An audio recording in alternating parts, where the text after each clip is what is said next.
مسجد سے اللہ سے مانگ کر چلا، اے اللہ میں تیرے بندوں کو تیرے گھر میں لانے کے لیے جا رہا ہوں، تو ان کے قلوب کو نرم کر دے، ان کے قلوب کو اپنی طرف پھیر لے۔ اس پر دفتر کے کام سوار ہیں، اسی درمیان میں یہ ایک آدمی سے ملاقات بھی کر لے گا۔ اس پر تجارت کے تقاضے سوار ہیں، اسی درمیان میں یہ کسی سے ملاقات بھی کر لے گا، کسی کو دعوت بھی دے دے گا۔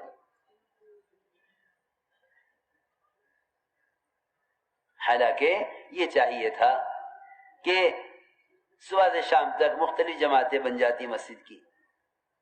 بھائی صبح فجر سے لے کر 9 بجے تک کون کون ساتھی وقت دینے والے ہیں؟ تم سارے مسلیوں کو جمع کر لو، سب سے پوچھ لو بھائی صبح سے لے کر 9 بجے تک کون کون ساتھی وقت دیں گے؟ تمہارے پاس وقت فارغ ہے، بجائے اس کے اخبار پڑھیں، ہوٹلوں میں بیٹھیں، مسجد کو وقت دے دو۔ 9 بجے سے لے کے 12 بجے تک کون تیار ہے؟ 12 بجے سے لے کر 3 بجے تک کون تیار ہے؟ تم جماعتیں بنا دو، جو جماعت مسجد میں اس وقت آوے اپنے وقت پر، وہ مسجد میں آ کر مشورہ کرے، ملاقاتوں کے لیے ترتیب بناوے، کن کن گھروں پر کس کس کو ملاقات کرنی ہے، ان کے لیے جماعتیں بناوے، اور جماعتیں بنا کر انہیں گشت کے آداب بتاویں، انہیں بتلاویں کہ تمہیں کس طرح مسجد کے فضائل بتلا کر ہر مسلمان کے لیے مسجد سے بے چین ہو کے جاؤ۔ اے اللہ تو اپنے بندے کو اپنی ذات سے جوڑ لے، میں تیرے بندوں کو تیرے گھر میں لانے کے لیے جا رہا ہوں۔ اگر مسجد سے یہ دعا مانگ کر نکلو اور یہ گشت کر کے لوگوں کو مسجد میں لے کر آؤ، اور پھر واپس مسجد میں ہی آ کر اپنا کام پورا کرو، آ کر مسجد میں کاغذاری سنا دو، فلاں فلاں ساتھی فلاں فلاں وقت میں وقت دینے کو تیار ہیں، فلاں فلاں سے ملاقات ہوئی، 20 گھر ایسے ہیں جو مغرب کے بعد وقت دینے کو تیار ہیں۔ بھائی مغرب کے بعد لوگ آئیں گے، مغرب بعد آنے والوں کو کون سنبھالے گا؟ ابھی تک ہماری مسجدوں میں کوئی ایسا کام کا نقشہ نہیں ہے کہ جس وقت بھی کوئی مسلمان مسجد میں آ جاوے اسے ہاتھوں ہاتھ لینے والے، اس کا استقبال کرنے والے، اور اسے بٹھا کر سمجھانے والے، اور اس کی نماز درست کرانے والے ہوں۔ ابھی ہماری مسجدوں کے اندر عمومی طور پر یہ فضا نہیں ہے۔ ملاقاتیں کر لینے کو گشت کا موضوع بنایا ہوا ہے، ملاقاتیں کر لینے کو گشت کا موضوع بنایا ہوا ہے۔ حالانکہ ہمیں صحابہ کی ساری ملاقاتیں، چاہے وہ تعلیم کے درمیان ملاقاتیں ہو رہی ہوں یا وہ ایمان کے حقوق کے درمیان ملاقاتیں ہو رہی ہوں، صحابہ اسی کوشش کرتے تھے کہ یہ کسی طرح عمل کے وقت مسجد میں آ جاویں، یہ کسی طرح مسجد میں آ جاویں، جو بھی وقت مل جاوے، کیونکہ صبح سے لے کر شام تک مسجد میں اعمال مسلسل ہیں۔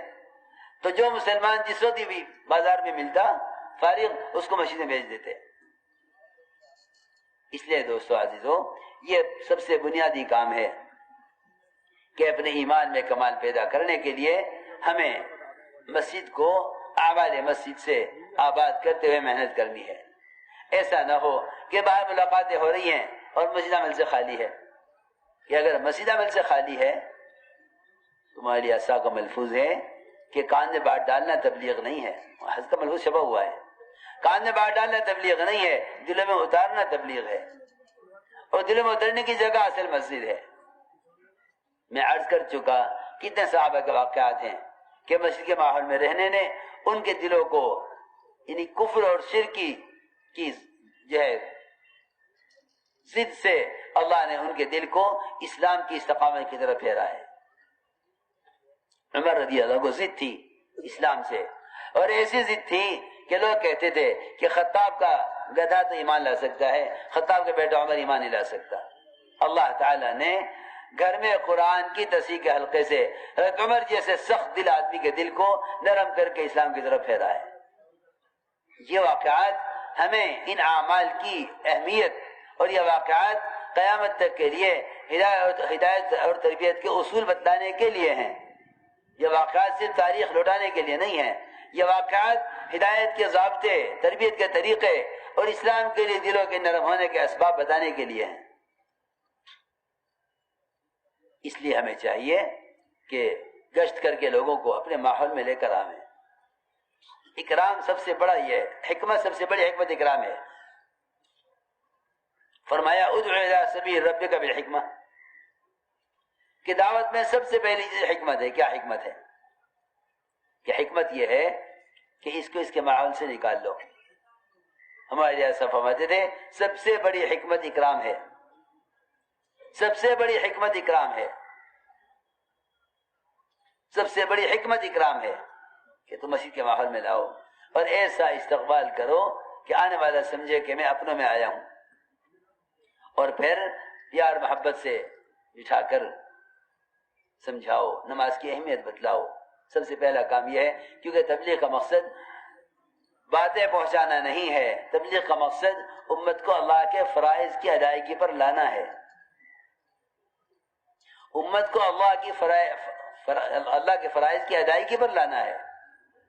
میں عرض کر چکا ہوں کہ ایمان کے حلقوں میں لا کر جوڑنا یہ ایمان کے فریضے کی تعلیم دینے اور ایمان کے فریضے کے سکھلانے کے لیے ہے، یہ اس کی عملی شکل ہے۔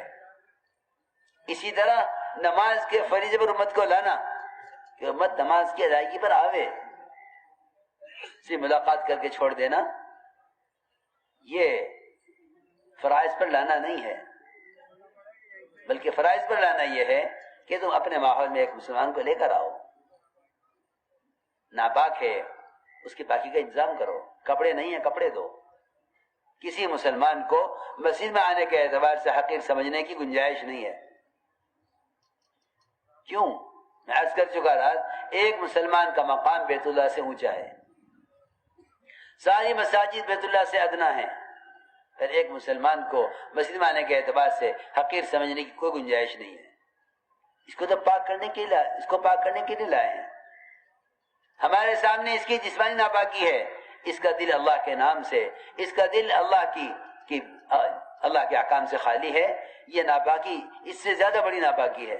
تم لاؤ، غسل کرواؤ، پاک کپڑا پہناؤ، انتہائی پیار محبت کے ساتھ، انتہائی اکرام کے ساتھ اپنے ساتھ اپنا بنا کر بٹھاؤ، اہتمام سے اس کو، اس لیے کہ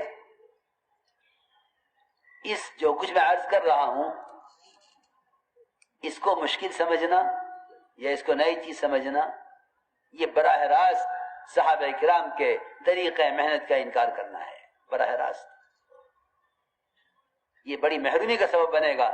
اگر اس طریقہ محنت سے اعراض کیا یہ بڑی محرومی کا سبب بنے گا، کیونکہ صراحتاً عرض کر رہا ہوں یہ صحابہ کرام کا اور محمد صلی اللہ علیہ وسلم کا یہی طریقہ محنت ہے۔ آپ مسجد میں آنے والے کو نماز بذات خود سکھلاتے تھے، آپ مشغول ہوتے تھے تو آپ کے صحابہ بٹھا کر نماز سکھلاتے تھے۔ حضور اکرم صلی اللہ علیہ وسلم اپنی مسجد میں آنے والے کی نماز خود دیکھ رہے، خود آپ اس کی اصلاح فرما رہے، بار بار فرما رہے نماز دوبارہ پڑھتے ہیں، تو نے نماز نہیں پڑھی ہے، ارجع صلی فإنک لم تصلی۔ اسی لیے بعض ائمہ اور بعض صحابہ کا مذہب یہ ہے کہ جو نماز جلدی جلدی پڑھے گا اس کی نماز ادا ہی نہیں ہوگی، اس کی نماز ادا ہی نہیں ہوگی۔ ہمیں چاہیے خود اپنی نمازوں میں کمال پیدا کریں، ائمہ کو چاہیے کہ نمازیں پڑھایا کریں مسجدوں میں بطور تعلیم کے، وہ نماز سے نماز کی تعلیم دیں، وہ نماز سے نماز کی تعلیم دیں، کتاب سے نہیں، کتاب سے تعلیم نہیں ہوگی نماز کی، نماز کی تعلیم کتاب سے نہیں دی گئی، نماز کی تعلیم بیان سے نہیں دی گئی، نماز کی تعلیم نہ کتاب سے دی گئی نہ بیان سے دی گئی، بلکہ نماز کی تعلیم نماز سے دی گئی۔ صحابہ خود فرماتے ہیں کہ ہم نے حضور اکرم صلی اللہ علیہ وسلم کو اس طرح سجدہ کرتے ہوئے دیکھا ہے، ہم نے آپ کو اتنا لمبا قومہ کرتے ہوئے دیکھا ہے۔